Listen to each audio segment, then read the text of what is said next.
I like jump up into this alley, okay? And bruh opens the door and just pukes his whole life out. And then I walk out of the car. This man is laid out flat on his back.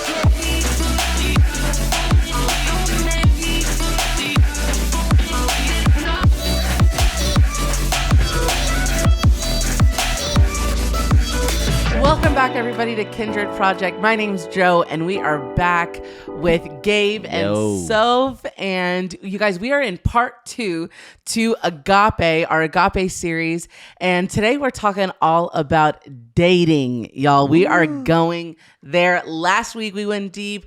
This week we're getting even more real. Let's go. And so we're excited. Yeah. I'm so excited about this conversation, and let's dive into it. I want us to kind of open it up though. And I want to open it up just, you know, we've all had some cringy moments with the opposite sex, or we've all had cringy moments on a weird first date or, you know, date fails.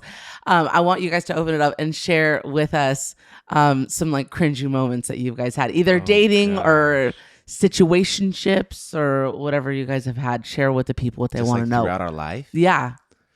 Okay, should I go first? Go for it. Go ahead. Okay, well, what comes to the top of my mind, first of all, I think of like my awkward stage as a kid, and literally my awkward stage lasted from like 4th grade to like my junior year in high school. Literally, there's times when I still feel like I'm in my awkward stage, to be totally honest, but the peak of my awkward stage had to be in middle school. My whole middle school experience was terrible, but there was this girl that I had a really big crush on. And what happened one day was we were leaving school. It was the end of the day, and everyone would leave from the back of the school for some reason. And there was this massive field and this path that was made all out of gravel. And what happened was she was like at the end, and I saw her, and I wanted to like say hi and, you know, make an impression because I was trying to like, you know, show off in front of this girl. So I'm running to her on this gravel path, and she's with all of her friends, like she's talking, and literally I come to like a screeching stop because I like get up to her, and because of the gravel that's on the floor, I slip and I fall flat on my butt. Oh my gosh. In front of her and all of her friends. You can't come back from that. There's no coming back from that. At that point, there's literally the no relationship was ended at that moment. And there was none to even begin with. There was nothing to even begin with. And from that point forward, I literally was just like, hi, and I just left. Oh and my gosh. We never talked again. I'm embarrassed. That's what happened. You're embarrassed. I'm embarrassed. I'm embarrassed for me. It's really bad. Oh that's a great story. I think middle school is awkward for everybody. At 100%. I don't know anybody that people date in middle school. I don't know why. It's like you should never date in middle school. Yeah. I feel like in high school you shouldn't even really date. I love high school sweethearts, but I know. Such a waste of time. It's so crazy. Like it really is. It's a weird time in your life, but I would have to say that I didn't date much. So like I don't have like a lot of dating stories. But this is a new one. So I had dated this one boy, and we went on our first date, and it was like on Valentine's Day. And I was like, oh my gosh, like he's doing it on Valentine's Day because it's Valentine's Day. Yeah. And, you know, we were like talking back and forth on Instagram. And then, and then we go to like BJ's, and I'm like, okay, cool. And so I invite my friend to come with choice. me. Exactly. Nice. Yeah. BJ's is good. You have a lot of options. And so we go to BJ's, and he brought his friend and I brought my friend, and he does not talk the entire time. No. Literally head down eating like mozzarella sticks. And I'm talking to his friend more than I'm talking to him. No. And so like my friend and his friend hit it off, and like I'm sitting here talking to his friend, and like I keep trying to like not introduce him, but like bring him into the conversation. And he would like say something and then head straight down the whole time. And at the end of it, like, you know, he didn't really talk much. He's like, okay, bye. Like literally, I think we might have said a few things, but that was it. And then like we continued talking. He was like better through text than he was like in person. And this was like one of the cringy parts. That was cringy, but like we had like stopped talking for a while, and then we talked again. He's like, hey, do you want to come over and meet my mom? And I was like, meet my mom? I was like, okay. So like I get a whole outfit and I'm like, all right, I'm gonna meet this. This is the first mom I've met from like a boy. So I was like, all right, I'm gonna meet this boy's mom.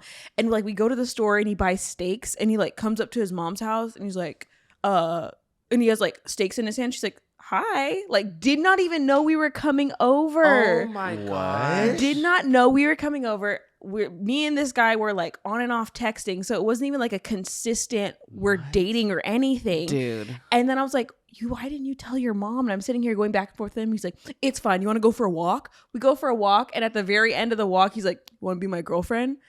No and I said way. Yes, but Oh. I said yes because I was like, the confidence. Yeah, it was very confident. It was confident. It was like, I didn't tell my mom you're coming, but you met my whole family. Now you're my girl. And I was like, okay, like, sure.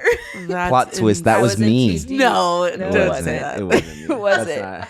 I was in too deep at that time. Yeah, Dang. you're like committed. You're I'm like, committed I'm at here. that point. I've like invested the time. Yeah, Wow. yeah, Yeah. We're gonna see if I'm this works leaving out. with a boyfriend. And a steak.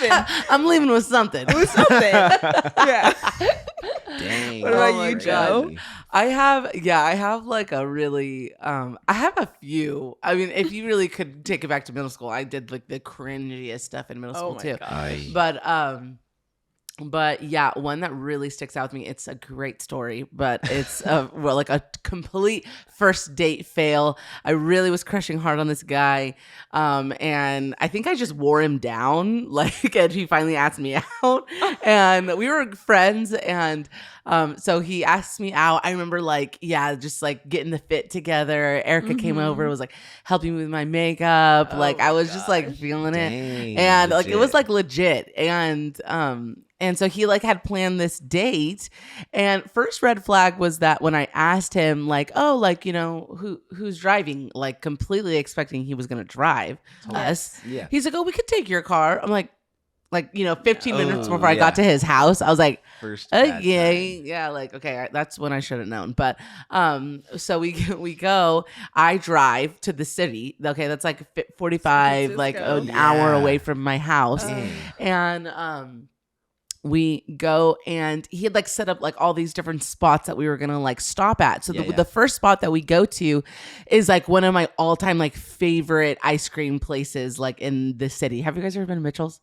No. Yeah, Oh my gosh, yeah. You need to go. Yeah. It's like an institution. It's like it's been there forever, family owned, like all of that. And so, we stopped there, but like we immediately needed to find like a bathroom for him because he was like feeling ill, and so we're like in a residential area, like we're not in downtown or anything. Like we're in this like neighborhood.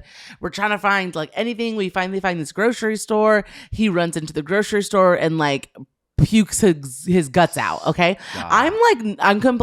I had no idea. I'm just like, you know, browsing the chip aisle and, you know, and so then we go, and like the next spot we go is like Golden Gate Park, and the exact same thing happens. Like we get there, it's fine.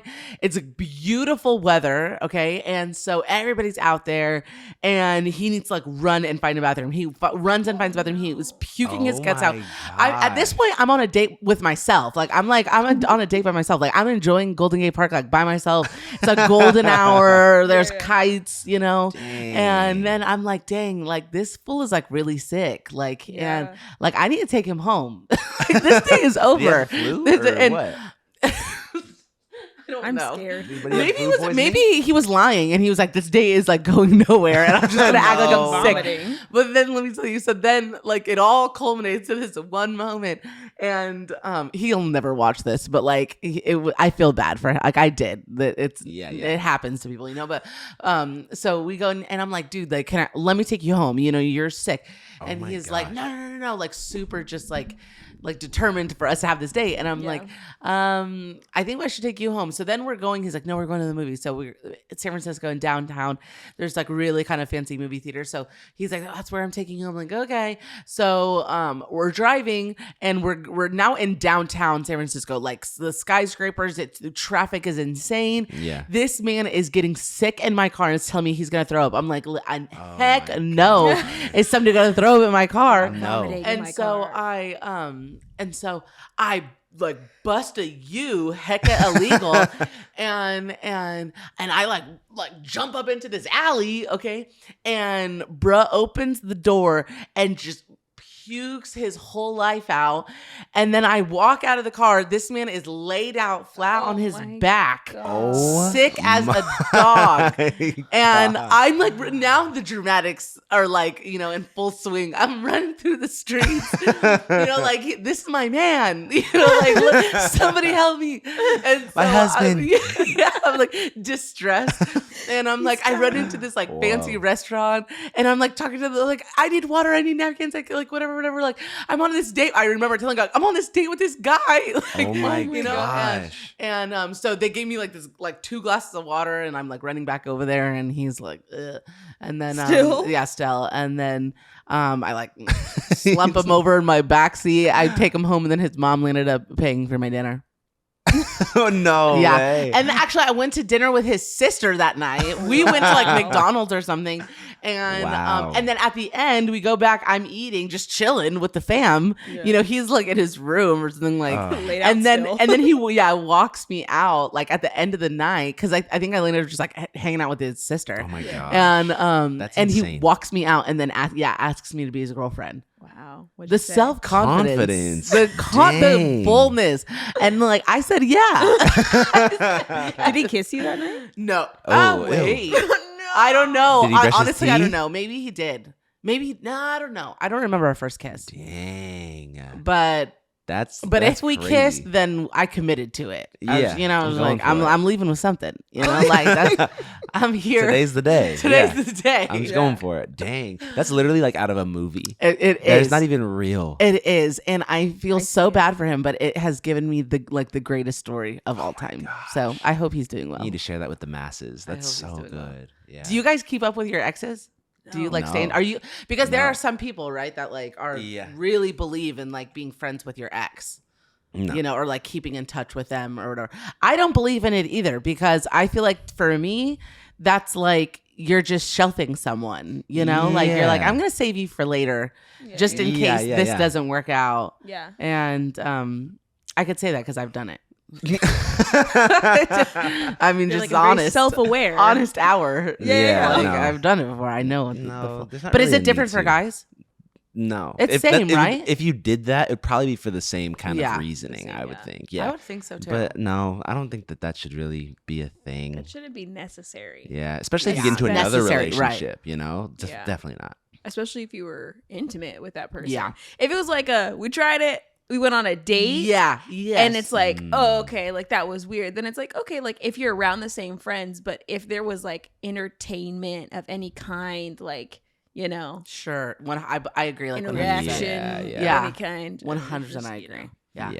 100%. Well, we like got some really, really, honestly, really good questions and feedback from people on social. So I want us to kind of flow with some of those questions. And one of the questions was somebody's asking, what are some like green flags? And what are some green flags? We know red flags. Maybe you guys can speak to that too. But what would you say are like green flags? Things that are like, yes, this person is healthy. This person is like, responsible. What would you guys say? Like, are some of those green flags? Dang, green flags in a partner? That's a really good question. I think I would really say to anyone to like be observant of what could be a green flag is definitely be aware of how this person does with other relationships, like people who are around them. Yeah. Particularly like in, a household, if this person is living with their parents, like be somebody who is very observant of like, how does this man treat his mother? Or how does this woman treat her father? Because typically that's going to be a pretty big window into what I would say is like how he's going to treat you or how she's going to treat you. That's true. So I would say really be keen in on that. And then it's like, if you recognize they're really good with their family, they're really good with their siblings or with their parent or something like that. Or if there's a lot of people who are just naturally like drawn to this person and they have tight-knit relationships already, that's a pretty good sign. If you are interested in somebody who's like, I'm not going to try to be like friends with anyone, and then you kind of come in, you're like, hey, like, what's going on with you? And they don't really have people who really lean into them or trust them or go deep with them. It's like, good. what's going on? It's at least worth asking the question of like, what's going on? Like, in the context of your relationships. Yeah. A huge green light is people who naturally already have people that trust them really deeply. That's really good. You know? Yeah.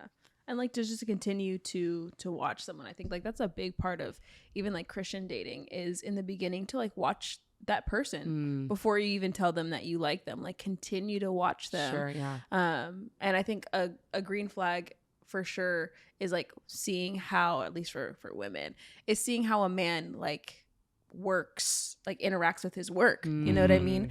Like a big part. That's really when good. Gabe and I, before we started dating, like I really took a lot of time to like watch him and his work, and I loved how like serious he took it and how passionate was he about it, and like how consistent he was with it. Like I felt like that was something really cool. And then for girls too, another big thing is to like if you are practicing purity and you want to save yourself for your husband, and you're in that process of dating, something that's really important, a big green flag, is a man that protects your purity over like just respects it. You know what I mean? Because he's just then respecting your decision. And there's like a big difference between that, because a man that protects your purity says like, outside of you making any decisions or however you feel some type of way one night, you know what I mean? Like I'm going to protect your purity. I'm not just going to respect the decisions that you make day from day, because one day you might say like, hey, like I want to save myself for my husband, and then the next day you might be like, you look good, like you trying to stay the night, you know? And so like it's really important to find a man that protects your purity. That's really good. So that's a really big green flag, you know? People. That's important. That's so important. I think I love the idea of like, I think that's what for like being friends is like for, is to like observe. I love what Sophie was saying. I totally agree. I think that a major thing, a green light, is like, okay, how do they relate to their work? How do they relate to their job? And like really what is like the vision for their life, you know? Like maybe they're not in a job that they're really passionate about now, but like what are their passions? Are they passionate about anything, you know? That's like I feel like a red flag for me if like I'm talking with a guy and he's like not passionate about anything. He's just like this super lackluster, like boring, unmotivated, like not disciplined, like that's like huge red flags, you know? And totally is. But a guy that like has a vision, that has a dream, that like is passionate about, it doesn't have to be the same things I'm passionate about, but like a huge green flag is someone that is passionate, that knows how to work hard and self-disciplined to like attain those goals, you know? Sure. Yeah. It's like it's a substance. What is the word? Sustenance? Like maybe substance. What is the word? Substance. Yeah. The substance. Yeah. A substance. Yeah. Substance of a person is really important, because it's like you and I know girls too that have like gone on dates, and I've gone on dates where it's like, wow, he's super cute, and you sit and have a conversation and there's like nothing. Yeah, nothing going on. And I was like, oh my gosh. Like, you know, like it's hard. You know, it's like, you were really cute. Then you opened your mouth and said nothing. Yeah, that's like if like you out. have like a crush on somebody and then you like finally get their number, you're texting and they're like the worst texter. Hecka dry. Be a good texter. Yeah. That's so If you want to important. date, be a good texter. Yeah. Like That's a give green me light. something. Something light. A green flag. Yeah, I keep saying like, green lights. A green flag. A green That's a green flag. flag. A green flag. A green flight. A green light. Yeah. Flight. 100%. I hate. That's like, That's what so a waste. Yes. What a waste of a perfectly All that good for face. nothing. Yeah. All that for nothing. Yeah. I know. That's a big thing. Yeah. I would say. What other That's green really good. flags Another green flag. in dating, for sure. And is, like a candidate for someone that you're wanting to date. I would, like when choosing, you know. Yeah. I really, I know I'm just piggybacking really off of both what you said, but I think that they're like major. I really would like, I want to bring it back to like what Gabe said about friendships. I think just in general, it's a red flag when someone has a high turnover rate in their friendships. Ooh. Right. Like it is a red flag, no matter if you are dating, you're single, whatever. And it's like when you cannot keep a friend,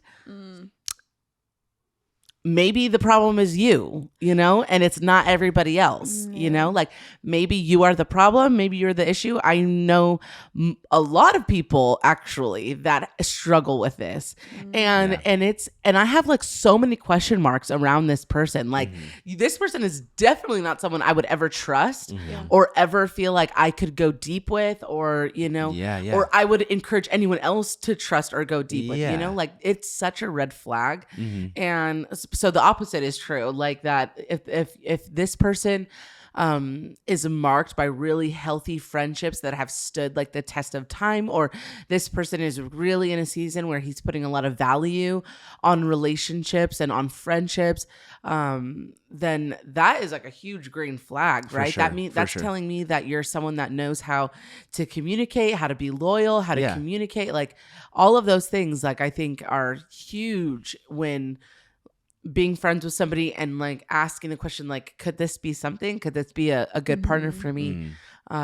Is to for sure watch, and to like watch how he treats you as a friend, like if you're not a good friend to me, like if I like you and you're not a good friend, then like you're never going to be a good boyfriend. You're never going to be a good husband. Really like, true. Yeah. And it's like, it's probably the biggest deterrent for me specifically. I'm like, okay, I'm off this guy because he's a sucky friend. Yeah, he's like being a friend. Yeah. And that's important. And I think like more people should take time to be friends.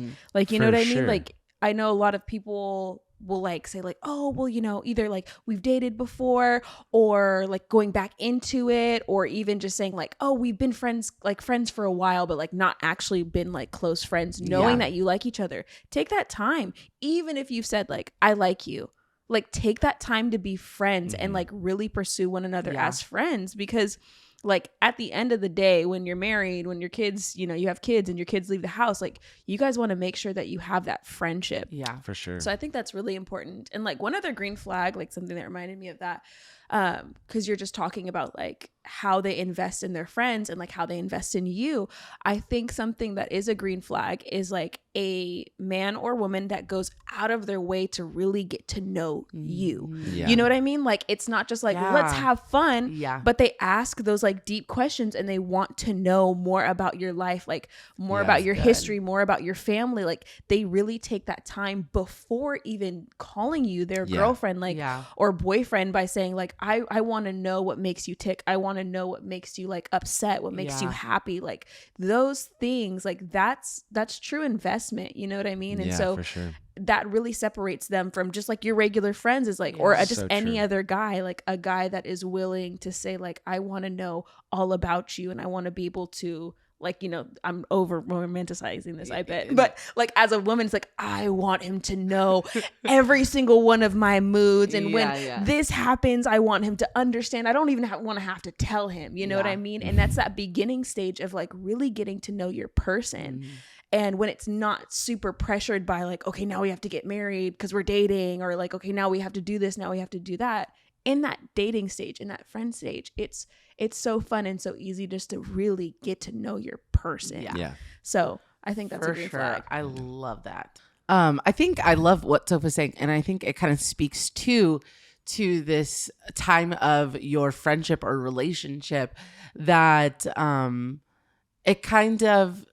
it really shows you like who's a very transactional person. And I say that, like what I mean by that is that somebody going out of their way and asking you questions and going deep with you to really understand like who you are, your experience, like all of that, like really does nothing for them, right? Like it doesn't stroke their ego. It doesn't give them anything physical. It's like, it really is like putting all the attention on someone else, and you're watching them listen to you. You're watching them receive this information, versus like a season or a moment that is like, okay, well, I'm only going to do this so I can get this back in return.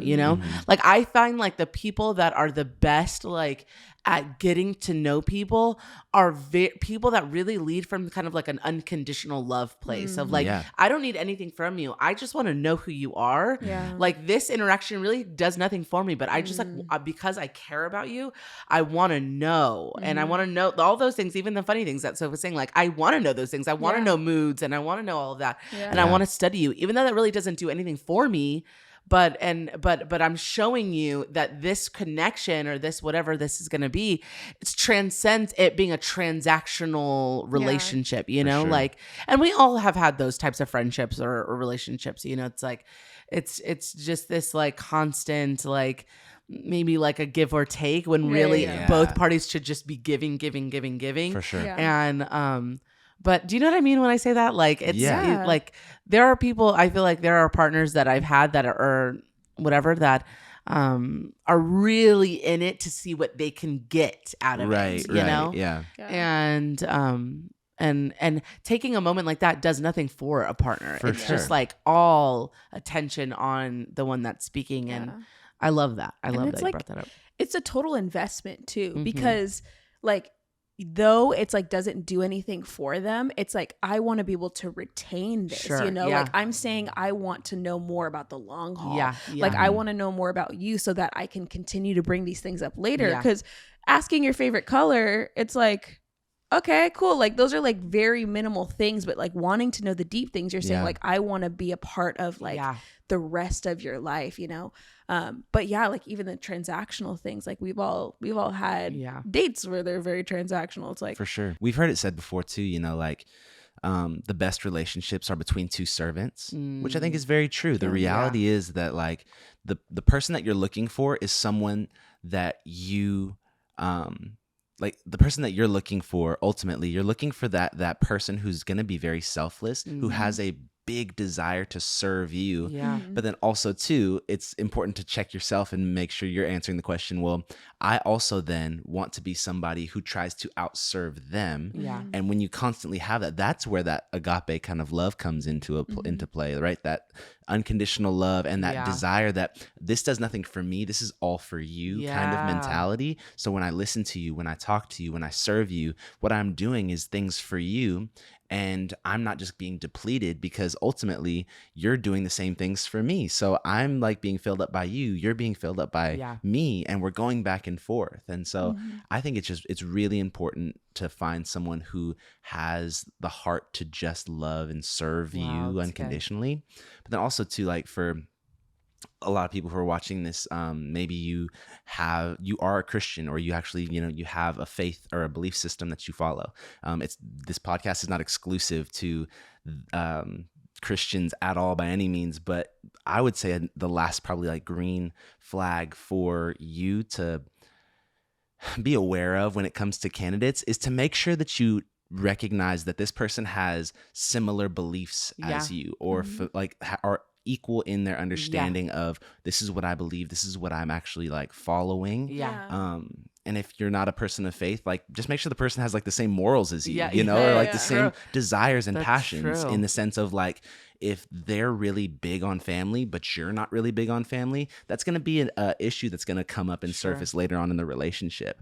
And it's like, if you really value, you know, like what you eat, and the other person like doesn't really pay attention to that kind of thing, it's going to be a point of tension at some point. And so make sure that you have, and if you believe in Jesus and you follow Christ, make sure that this person is in the same boat as you. And you're like, okay, I follow Jesus. I follow this belief system, and I follow what the Bible teaches me, and make sure that that person has a similar understanding and desire as you do. The Bible calls it being equally yoked. That's so important, to make sure that you're like equally yoked with somebody, not that, you know, you're both exactly in the same place, but that you guys both have the same values and the same direction that you want for your life. Totally. I love that you brought that up, because I think that like us three specifically, we have, and a lot of our friends from California, we kind of grew up really in a very weird dating culture, you know, and we've had to really figure out what we feel when it comes to what you just said, you know, and I want to say this too, that I don't think that it was maybe intentional, the weird dating culture, because the weird dating culture, I can say, really kind of bred some toxicity, you know. For sure.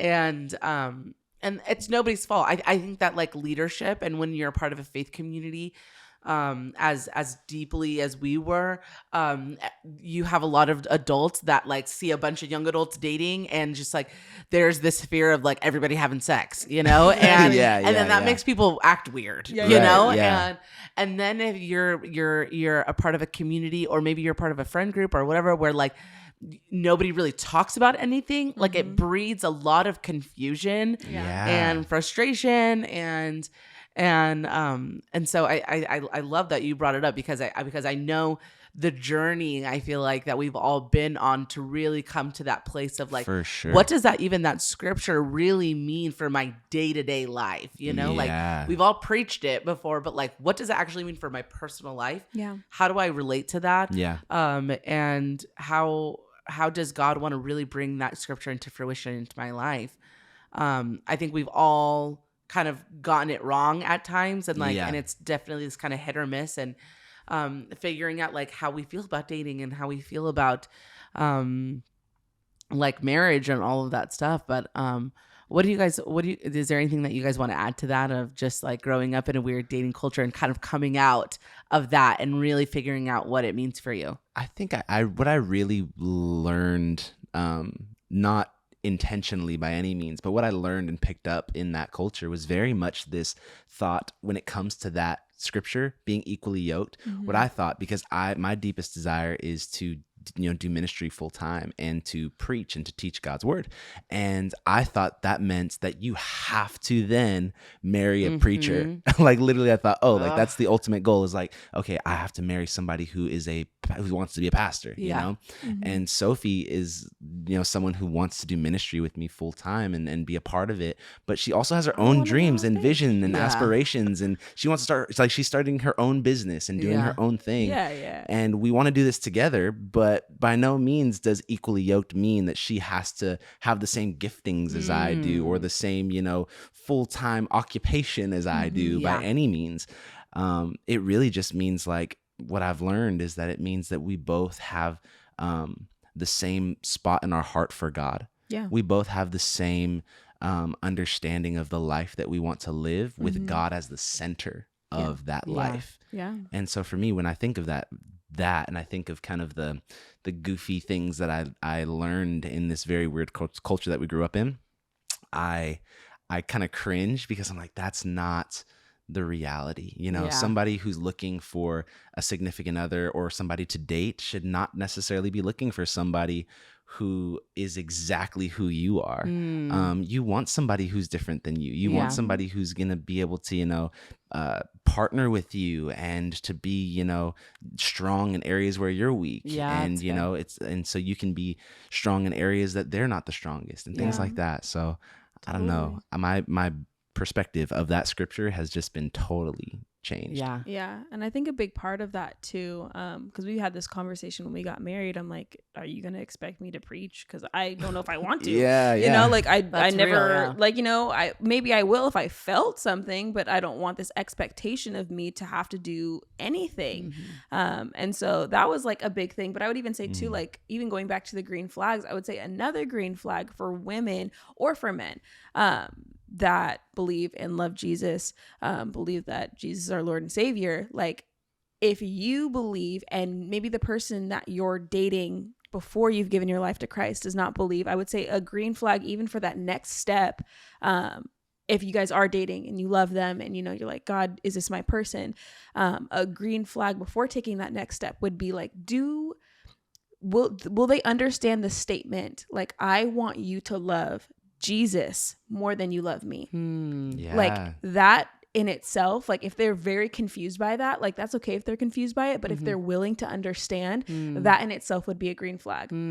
Because that's what equally yoked is just saying, like, compared to like people that have given their life to Jesus, like, I have surrendered and given my life over to the Lord, doesn't mean that like I'm a I need to be a missionary, and so does my wife. Like, even though that is very important. If your husband's going off on mission, it's very important. But it doesn't mean that you guys have to have similar roles within the church. It just means that if somebody does not believe in Jesus and you do believe in Jesus, it is going to be very hard to continue on in next steps and continuing to grow, because when you're sitting and you're praying and you're asking God to get them, like, you know what I mean? A lot of time you got to do that. Like when you're dating or in your marriage, like I'm like, Lord, talk to your son, talk to me, of course, like we'll have our conversation, but I need you to talk to your son. And you know that you guys are talking to the same God. You know, you're believing in the same values. You guys will at some point come to the same conclusion because you're both talking to Jesus.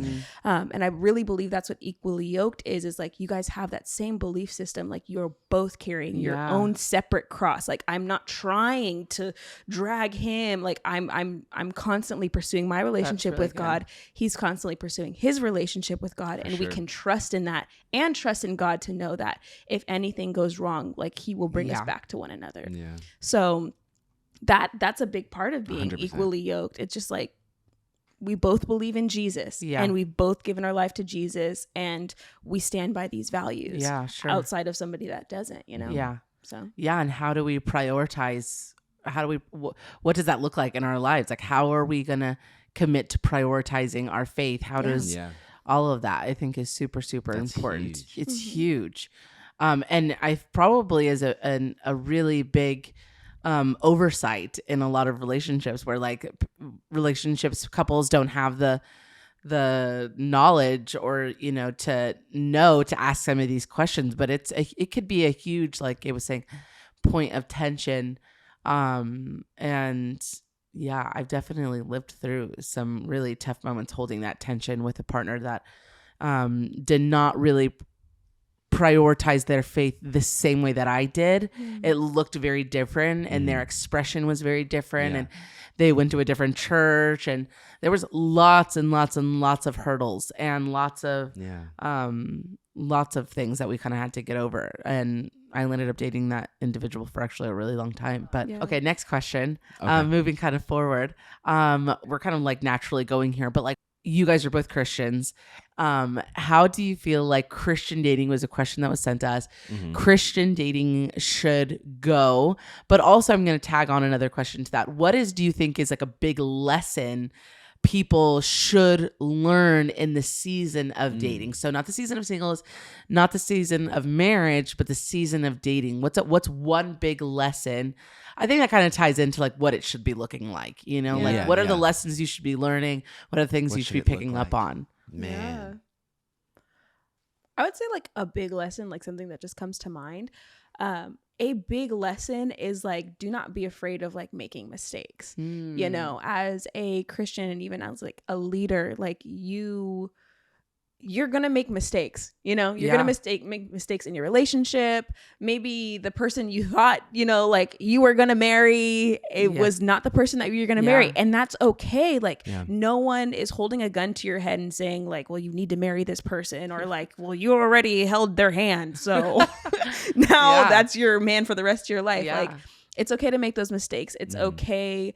We're not saying like, of course, continue to create healthy boundaries in your relationship. But I think like for a lesson learned, like I felt like I needed to look perfect and my relationship needed to look perfect, and it needed to be done a right way, like for it to be accepted. And it's like, if you feel called to this person, which is a whole nother thing too, like when we talk about like the one, like if this person is the one, it's like this extremely overwhelming experience. And I don't want to over romanticize it, but like if you feel called to a person, then like feel called to that person and pursue that. And like if along the way people get upset, if along the way people don't understand, then that's fine. Like, you know what I mean? And like no harm, no foul. Like, but I would say just don't be scared of making mistakes, really, and like go all in with it. 'Cause dating is like, you're going to get hurt in dating. You're going to get hurt by the person that you're dating. You're going to get hurt by people around you when you're dating. Like it's a big experience, but it's one that deserves your whole heart. Yeah. You know, and like you being all in. Yeah. You know, That's so good. because you won't be able to experience it fully. The That's so dating, if you're not like fully in it, you know? Yeah. So. That's huge. Yeah. I would say, to tag on to that, a big thing about Christian dating is that there's a lot of times, and it's not just where we came from, but there's a lot of places where dating as a Christian is just kind of made weird. And it really has to stop. Like, come on, we really have to do a better job as a church community to be encouraging in the dating season, you know? Like, I would say what Christian dating should look like is totally being comfortable and willing to go out and have coffee with somebody and find out if you're interested in that person, and not feel weird about it, because it's not weird. Go and, you know, hang out and see if you actually like are interested in the person, and then from there pursue a relationship. You know, surround yourself with people who are gonna like encourage you and support you. And, you know, I think accountability partners are really great, you know, because if you are trying to uphold the values that you believe in as a Christian, then you want people who are gonna help you with that as well. Yeah. But then also too, like, make it way less weird. Like, have hecka fun. Yeah, don't be like weird. Honestly, like, I think that's a big lesson to learn for everyone, is that Christian dating should be so fun. Like, you should have the best time learning this person and feeling the butterflies in your stomach and discovering and learning and going and having fun adventures, you know, like, do fun things and make it fun. Don't feel weird. But allow yourself to actually enjoy the process, because if you are considering, you know, like, this person might be my future spouse, take some time and really give yourself the ability to determine that, you know. If you don't spend time with this person and you're not, you know, giving yourself the ability to really see who this person really is, then you're not going to be able to know the real person that you're trying to continue to pursue. So just make sure that you have fun. Take a lot of the pressure and the weirdness out of it, because honestly, that alone sets you up for so much more success in the long run, I think. Yeah. And like you're saying, like, it just takes the pressure off. Like, pressure makes people like act and behave in really weird ways. So weird. You know, when there's like pressure, like, I feel like a robot. Like, I'm just like, you know, like, how my personality like really just responds to pressure is like, I shut down. Like, I shut down and I get like stuff done, you know, like, I'm like, you know, and no time for emotion, no time to like have conversation about it. Like, no, we just need to get this done, you know? And honestly, I really feel that like I experienced that like in my last relationship, where there was in the beginning, there was a lot of pressure for us to perform, and a lot of pressure for me to present this relationship as something that it wasn't. You know, there was lots of pressure internally, and honestly some externally, you know, and we're not going to say names, but there was this pressure, right? I mean, I was who I was in that community, and I had a lot of responsibility, and so of course there's gonna be standards, there's gonna be pressures, there's gonna be and I remember I was dating this guy, not my last boyfriend, but another guy, and it was, I don't know if I could say this, but you can cut it out if you want. But I remember it was at Gabe's graduation party. Okay? He just graduated high school, and I show up and I was dating this guy. We just started dating, and our lead pastor was there. Everyone's in our backyard. We're all there. Me and my family get there, and one of our best friends runs up to me. I'm literally like at the door and carrying in food, you know, and she's like, "You're never gonna believe what just happened, but so and so just announced to the entire table that he's dating you." And you're probably going to want to do some damage control here. And I just remember feeling like, oh my gosh, because at the time, like, I really wanted to have that conversation with our lead pastors. They were like my parents, you know? And it was something very new. Something like, I mean, like so new. This guy just was thrown up all over San Francisco. Like literally the same week, you know? And all love to this individual. All love. But I just remember like dying inside, you know? Yeah. But it's like I remember the beginning and of just really being a young person, dating, and processing this pressure, this like outside force that is making things very difficult, and how taking an assessment of myself as a young leader, like, how am I, Joe, responding to this pressure? Am I responding well to it, or am I not responding well to it? Am I responding well? Am I responding in ways that are unhealthy? And I've also had partners that have responded to pressure in very destructive ways, you know? And so understanding, like how you process pressure, because if you're dating, and no matter if you're in a faith community or not, no matter if you're serving at a church or a leader at a church or whatever you do, there is kind of this pressure, right? There is pressure if you're getting it from your family, if you're getting it from her parents, if you're getting it from her, if you're getting it from him, like, you know, there is this outside pressure that as a couple, you guys kind of have to hold, you know, and I really, for a lot of years, got that wrong, and really allowed pressure to really seep into my relationships and really make me weird, make me act really, really weird ways. And then if you add in that you're a part of a culture, or maybe you're someone that's really struggling with friendships, you're struggling with finding somebody that you connect with, and you really don't have anyone to process externally with, that's like a whole other layer that just breeds just awful stuff. You know, if you're not talking about stuff that like you really need to, then it breeds frustration, it breeds shame, it breeds just like secrecy, you know, like I'm keeping secrets I shouldn't even be keeping secrets on, just because like I feel like I can't talk about it. For sure. And no one can know that I'm a human. That's like a whole thing. Yeah. That's like, a total thing. That's a total thing. Like nobody can know that I'm human. Nobody can know that we're struggling. No one can know. And when, like So said, just like accept that you are human, you make mistakes, you are in relationship with somebody that is equally as imperfect as you are, and there is grace for that. There's community for that. There is love. There's so much love and grace that covers that. And my life definitely has been marked by that as well, like really leaning on my community when stuff has just gone crazy. And I feel like I've really kind of lost control of my relationship or my integrity at times. And I've had to really come to terms with that in dating, because dating really is like, and maybe you guys can speak into this, like dating is a huge, just like I'm sure marriage is like another level deeper into this, but dating is like a huge mirror to you. Absolutely. Right? Yeah. Like, being with a partner. Absolutely. Like you are confronted with how messy you are. Yes. Like emotionally messy. Yeah. What would you guys like speak into that? Like, what are your thoughts on that?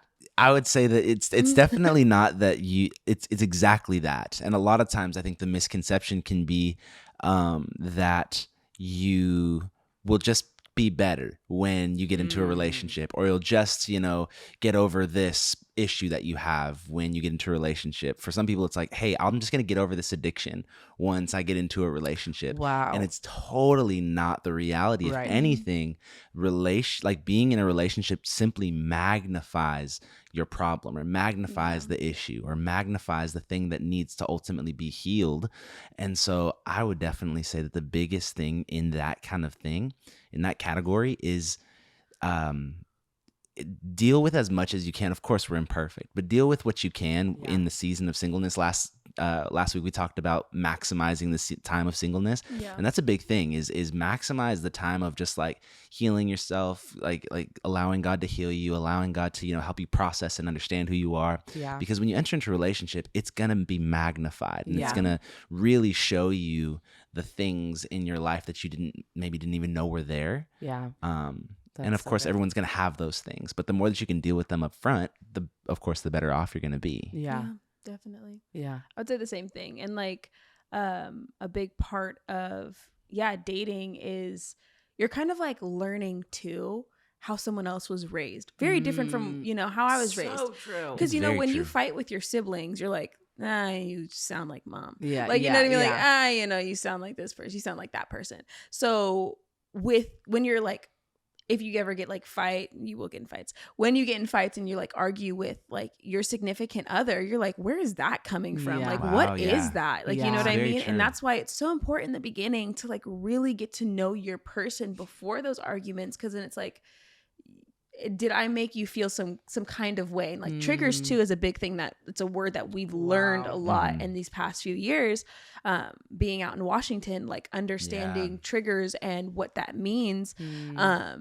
and like past trauma and past hurt. And so I would say that that stuff is extremely important to learn beforehand. You will learn it in dating, but you're right. It's totally a mirror, and it will be magnified. So it's like this person that you are deciding to date, like, again, choosing them wisely, because there are going to be times where they're going to repeat something back to you and show you what it is that you said, and or like your problems will be magnified and they may trigger you. And so you want to make sure that you're able to feel safe with that person to bounce those feelings back and forth off of, because it's going to happen. Yeah. It's not like, oh, it might, it will. Yeah. It will, and it will be messy and it won't feel good. Yeah. And you know, you have to be able to feel like safe enough to talk about those things, because emotionally you kind of can become a wreck in a relationship, because it's like, wait, these were things I wanted to keep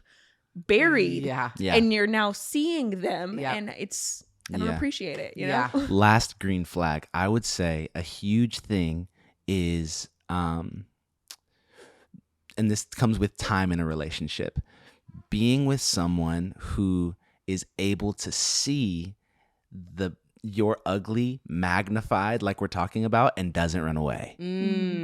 That's a really big thing, because the thing is, like, you're gonna see this person's ugly side magnified, they're gonna see your ugly side magnified. Can they see that and handle it well? If they can do that, it shows that they're mature, but it also shows like that they're expressing another aspect of agape love, that they're like, hey, that was hard, but I love you. You know, at the end of the day, that's a big deal. And that comes with time. So that's a green flag that you'll experience 6 months, a year, 2 years into a relationship. You know? That's so good. I think you talked about it the other day, like somebody that's willing to try and like fight for one another. Could you talk about that? Like, as far as like in a relationship, what does like fighting for each other look like? I think you know like how to fight for someone more like when you've seen someone not fight for you before, you know? And that kind of transcends, I don't want to go there, but it definitely transcends like a romantic relationship. Like if you are an individual that deals with like abandonment issues, or you have a parent that you had an absent parent, or you grew up in a really unconventional home that like parents were kind of in and out of the house for long periods of time, and then they would show up, and then they would leave for a few months and then show up for a couple days. I think that we learn how to fight for those that we love by following the examples of those that we grew up in our home, right? Like when we're young. And we grow up with these patterns, right? We grow up with like learning how does one express love and devotion to each other. For sure. Like that's not something that is caught. That's something that has to be taught to me. Yeah. And a lot of what I've learned, really good language in therapy, is like I'll be talking, and she'll interrupt me and say, "Who taught you to do that?" Dang. And I'm like, what? And she's like, no, because a child is not born knowing to do that. Somebody had to teach you. Somebody had to teach you how to self-hate. Like somebody had to teach you to talk to yourself like that. Somebody had to teach you that love equals this, you know? Wow. And it for the first few times, I feel like it was very, very jarring and very hard for me, because I didn't really understand that.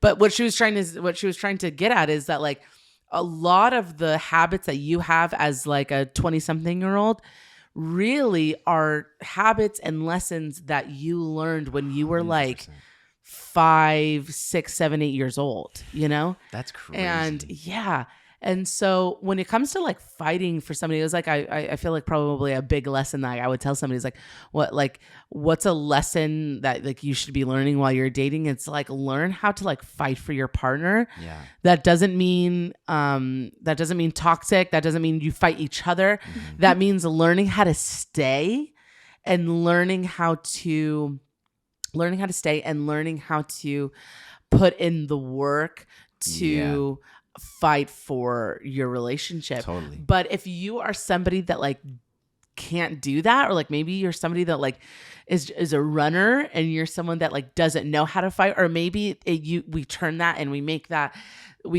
something toxic, or we make that something aggressive, or we deflect or whatever. When you're given an opportunity to fight for your relationship, maybe you and your partner are going through difficulty, maybe you're going through a struggle, maybe you're going through a hard conversation where your partner's like, hey, I really need you to confront this really destructive pattern that's like starting to affect me, and I don't want you to live with this. Yeah. And you're confronted with like all this stuff. Like, you have the decision to either like fight for this and really dig your heels in and say, you know what? I'm worth it. My partner's worth it. Totally. And the life that we've built up until this point is worth it. It's good. I'm going to dig my heels in. Or you have the opportunity to say, you know what, deuces, I'm out. Yeah. I'm out this thing. For sure. And I've definitely experienced like both of those, you know, a huge moment in my life, like over the last like year, was basically somebody saying, you know, the ladders that like, I'm not willing to fight for this. And yes, we've invested like so much time in our dating experience. Yeah.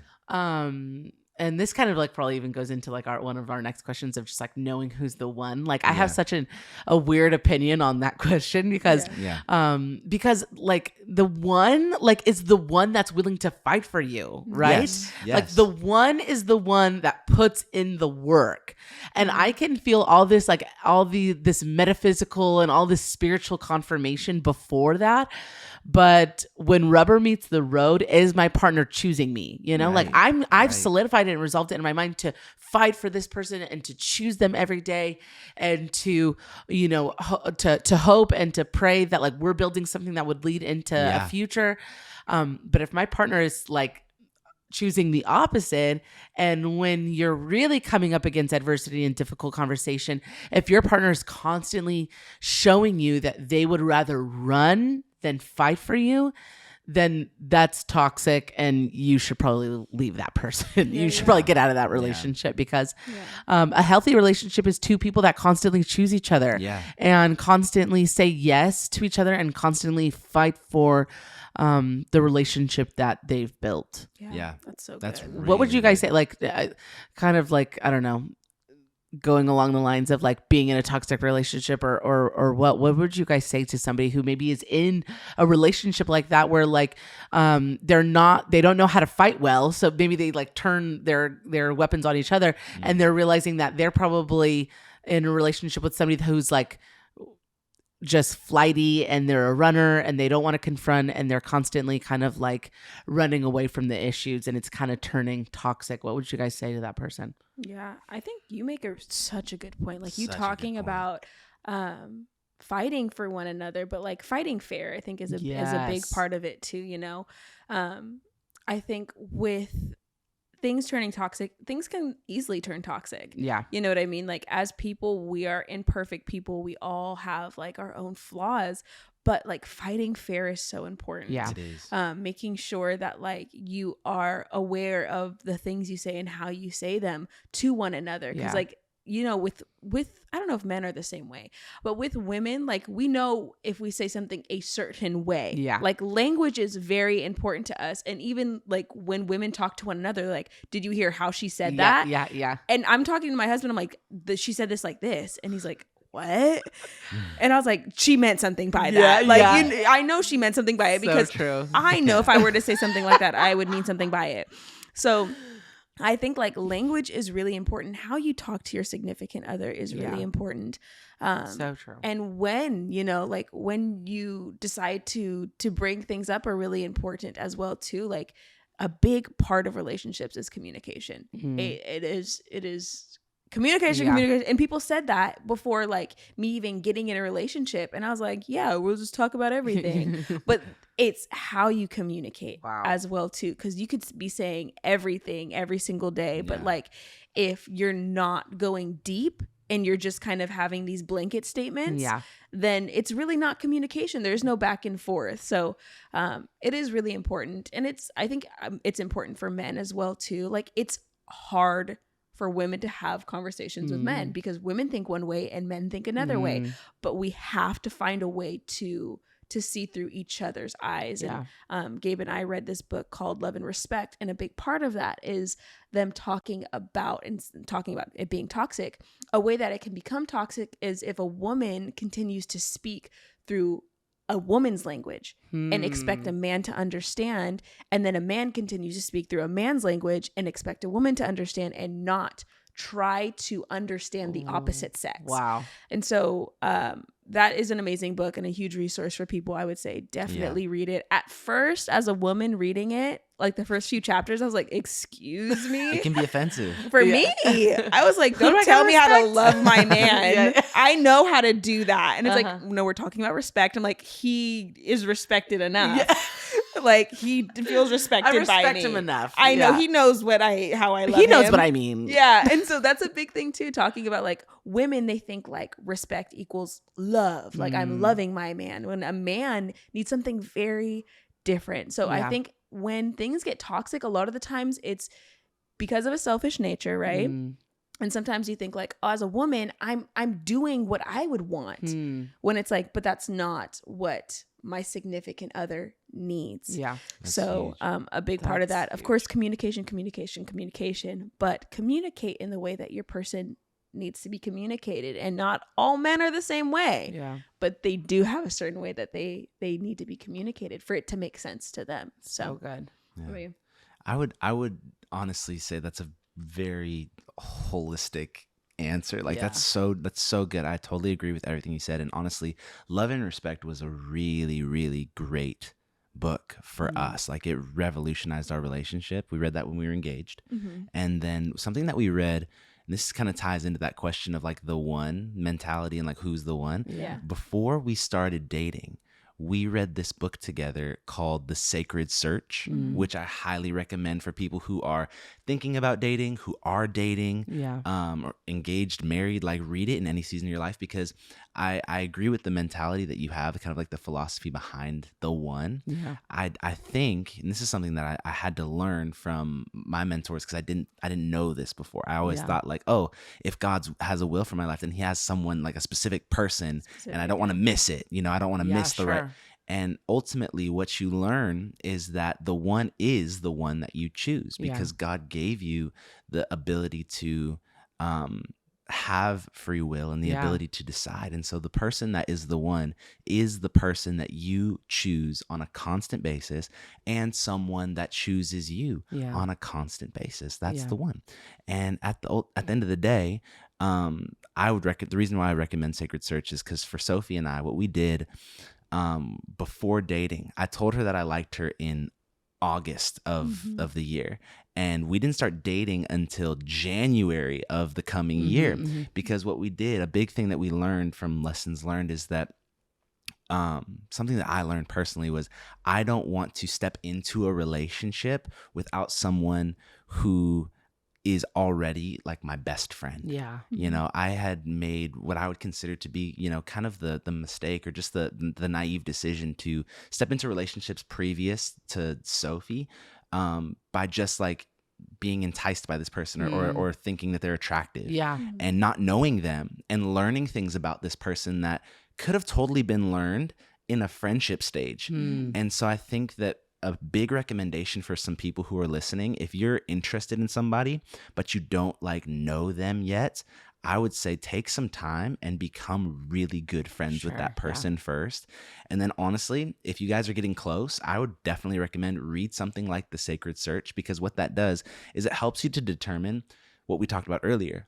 Or do we have the same kind of values? You know, do we want to raise kids the same way? Do we want to spend our money the same way? Do we want to go to church and serve and be involved in church in the same kind of way? Answering those kinds of questions So that way, you know, if you're trying to determine whether or not this person is the one, you now know what it is that you're choosing. Yeah. You know, if you're choosing this person, it helps you determine and have an understanding of, okay, this is who I'm saying yes to choosing, you know? Yeah, totally. Sure. So definitely recommend that. Yeah, that was a really good book. So good. And at the end of the book, it tells you, like, at the end of this, if you guys, like, they have several quizzes, and one of the quizzes, like, if you guys are having like a hard time coming to a conclusion and these answers, like, y'all should break up. Like, literally, it says that. Like, you should really consider like not being together. So you don't know what it's talking about. We're in love, you know. So that's why it's important to do before that, you know, and be like, I think we're better off as friends. But I guess, like, yeah, transitioning into talking about the one, and even the person that put it says like the one, like in quotations. Joe, you said you have an interesting, like, I also have like interesting, and you had a really interesting look at it. I really want to know, what do you think about finding, as Christians, finding the one? I hate that. I hate that word, or I hate that phrase. Like, you've caught me on a weird season to ask me this question, or to ask me to be a part of this podcast. We need all points of view. Yes. Yeah. Okay. Sure. Tell us. What do you I'll think? say this. I'll start off by saying this: that there's nothing worse. And if this is you, there's healing for your heart. Okay. But there's nothing worse or more cringy when you really believe that your partner is the one, and you tell everybody that he's the one, and you tell everybody, like, he's the one God told me, and he is not. Like, he's not it. And so that's why I say I have a weird opinion on it, because I have been in relationship with people where I was just so confident. And honestly, and I don't know what this says about my theology, but there are times that I've been in relationship with guys where I have really felt the spiritual, like, this is my husband, like, you know. And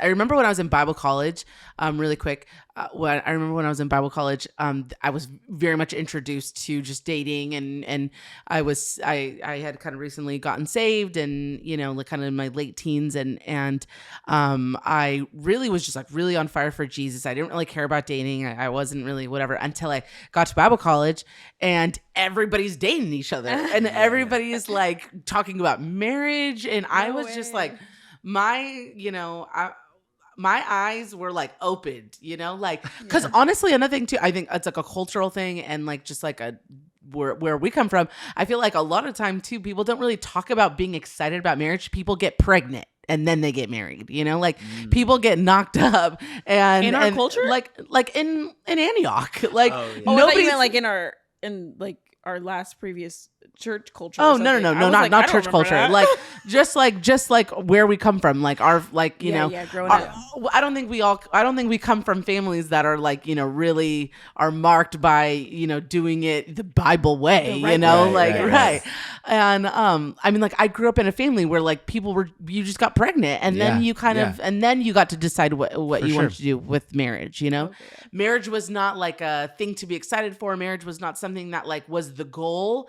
So then when I get to Bible college and that's the goal, I'm like, where do I, like, little Joe, like, where do I fit in to that? And so it like, I think my thinking on the one, and my thinking on like just dating in general, and like what God says about it, and what God says about the one, really began to get formed like when I was around that age, you know.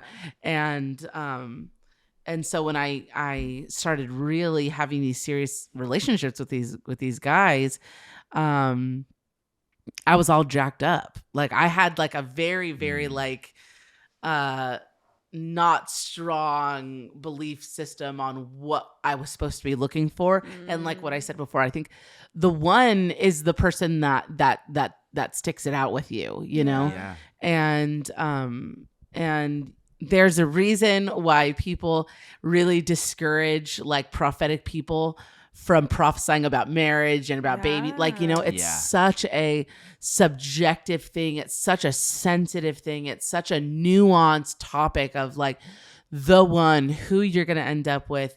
And there's a lot of external factors too that play a part in that, and practical stuff. But I don't think I believe in the one. I don't think I believe. I think that's my controversial opinion on it is that I don't think I believe in it. I think that and that's not coming from like an unhealed heart. Okay, that's not coming. Sure. That's coming from a much smarter brain. That's come from a much smarter brain that says, I have the choice. Like Gabe was saying, I have the choice, and it is solely up to me and my partner to choose each other, to continue to choose each other, so that we can win, so that like we can,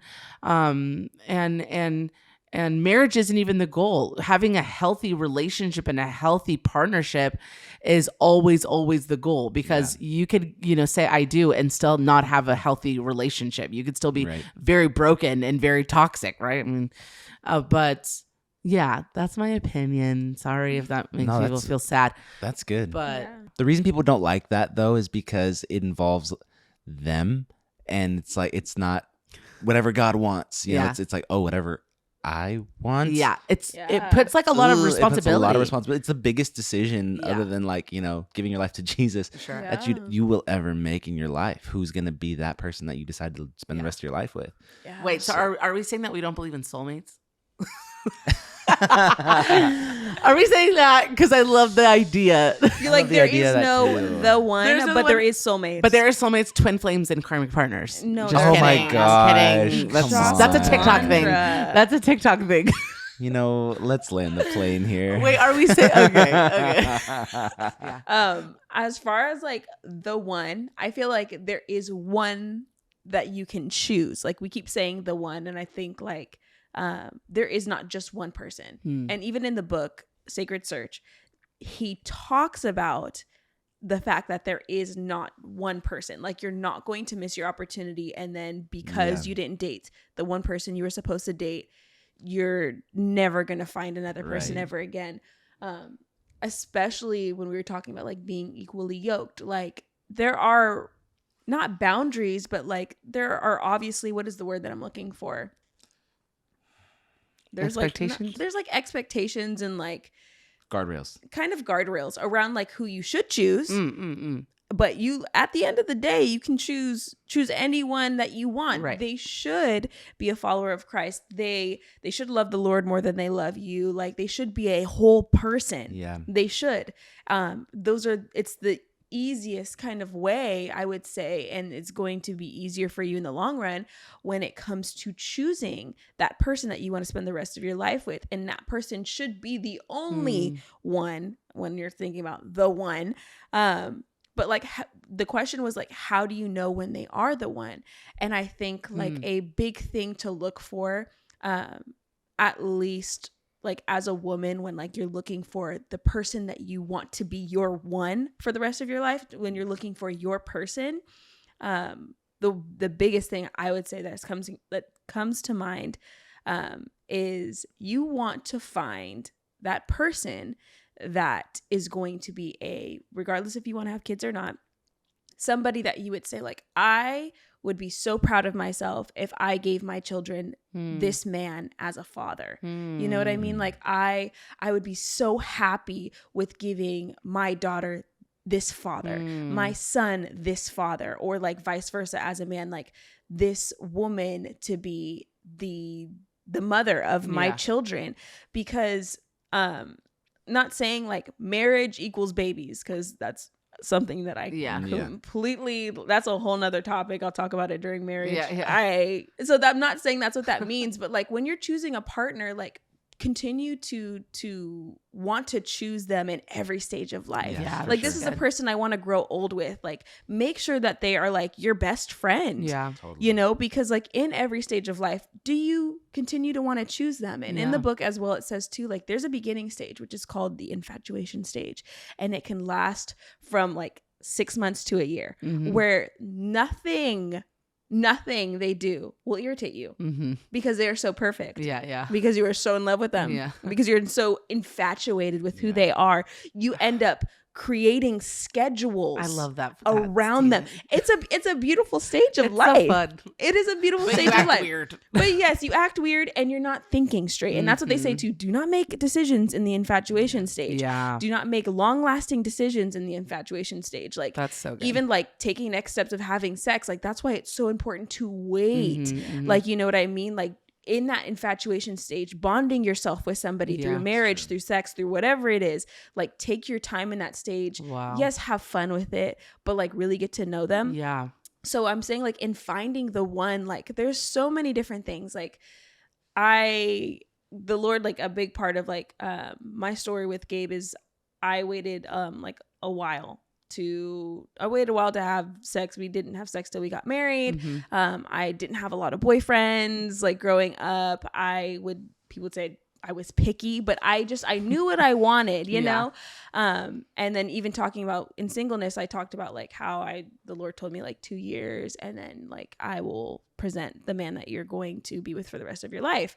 And I really took a lot of time to even choose Gabe. So like I know that we were even saying earlier, like put your whole heart into it, but like I was so scared to choose Gabe in the beginning. Like I was so scared to choose him, and for the longest I was like not fighting for him in the way that I should have. Wow. Because I was just so overwhelmed with being so scared. So if I could give advice to anybody that's with somebody or like interested in someone, like there is going to be, I'm not trying to make it super spiritual, but there are going to be attacks on your guys' relationships. There's going to be a lot that's happening before taking those next steps. And a lot of the time people leave when it gets hard. And so you're saying to fight for your person, but for that person to be the one, like there has to be a settling in your heart to say like, regardless of what happens next, regardless of what we lose outside of one another, like, is this the person you want to spend the rest of your life with? Like, is this the person that you see forever with? Because people are going to come and go. Like people live and people die too as well. But like, if this is the person that you choose to spend the rest of your life with, fight for them. Yeah. You know, like that's when you know they're the one, when it's like, regardless of what happens around me, I'm still choosing this person. Wow. Like that in your heart is when, you know, and when they choose you as well too. Because like Gabe and I came up against a lot of different things. And like it was a lot, you know what I mean? Crazy. It was a lot. Crazy but people. I think it was like really important too. You know what I mean? Like I wouldn't have changed our story for anything because it really showed me in a time when I wasn't ready to fight that like I'm gonna have to constantly choose him, you know, and be super sure about our relationship in the beginning to where I'm so confident in it now. Like we came across a lot of different things in the beginning, but I know he is my one and forever because I chose him and he chose me, and we continue to choose one another. Like we had to fight for each other at some point. Like we had to fight for like what our life was gonna look like so early when you shouldn't have to, you know what I mean? I was like, we're making these big decisions and like we haven't even said I love you yet, like, you know. So to know that person is the one is to choose them. And that was that weird thing that I was talking about earlier. Like there's a whole bunch as far as like when we chose one another. Like God showed me visions and I didn't tell nobody about it until like we got married, like, you know, until we got engaged. But like when you've made that decision in your heart, I'm gonna fight for them. And maybe don't tell people like God's called me to them, because that can be kind of weird too, especially if it doesn't work out. But continue to fight for your person, continue to choose your person and make them your one. At the end of the day, if I lose everything, are they worth it? That's really good. The one. That's right, girl. Yeah. Thank you for sending in that question. The person asked for the one. Yeah. We're not getting at the language. It's just a funny thing to say. Like the one. Yeah. And we're still learning what that means. For sure. I really do hope that whoever it was, because I didn't read them. So whoever it was that actually sent in that question, I really hope that helps you, because I feel like that if I was like knowing who I was and kind of the philosophy that I had on the one, hearing this conversation, hearing what you guys are saying, it would have really helped me. So I hope that it helps you too. Yeah. We'll link all the books down below too. Yeah. Every resource we talk about, we'll go ahead and link them. Yeah, that's good. Yeah. All right. Well, thank you guys so much. I love this. Do you guys have any final thoughts to share? I'm so excited for the series. Have as much fun as you can, but don't sin. Don't have sex. Date the heck out of your person. Date the heck out of them. Date the heck out of them. Have so much fun. Yeah. Well, we love you guys so much. We really hope that it really was like this whole podcast and every week is a resource to you. That's really kind of like what this is. It's like it's fun for us, but like we want to resource people with just really speaking into your life. And so if this helped you or this blessed you or encouraged you, share it with somebody, send it over to your mama, send it over to your boyfriend, your girlfriend, and share it with somebody. We love you guys. We'll see you guys next week.